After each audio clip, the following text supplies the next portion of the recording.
only on 10 News. I cried for days. I cried for days. I want answers. I want to know what truly happened to Reagan. A frustrated pet owner looking for answers tonight. She says her therapy dog returned home from a doggy daycare with some mysterious injuries. 10 News reporter Michael Chen went to that daycare with evidence and asked them to explain what happened. 6-year-old Reagan is not quite himself. This is my animal. This is like my child. And Leslie, coddling Deshay, can hardly stand it. I cried.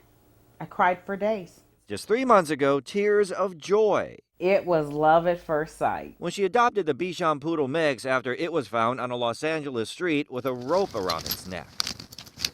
This video, shot a few weeks ago, shows Reagan during a jog, the dog becoming a therapy dog for coddling Deshay, who suffers from anxiety. I said we belong together. We're a match made in heaven. In late July, coddling Deshay, in the middle of a move, found a doggy daycare in Miramar with great reviews and boarded Reagan. She says she visited Reagan on the 4th night and he was fine. But the next morning, she got this email from the daycare. It was sheer panic. Which said Reagan was limping, and he is still limping.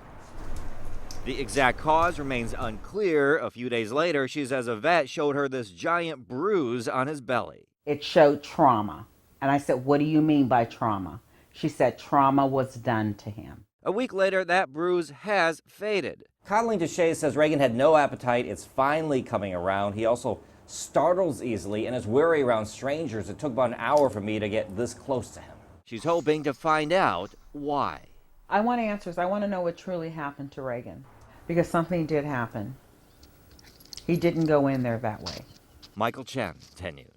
Now, a manager at 24-Hour Dog Daycare says the dog was well taken care of and Reagan had an awkward gait when he first arrived. His owner says those videos show Reagan was walking just fine. A GoFundMe campaign has been set up to help with the vet bills. There is a link at 10news.com. Just click on the red TV button.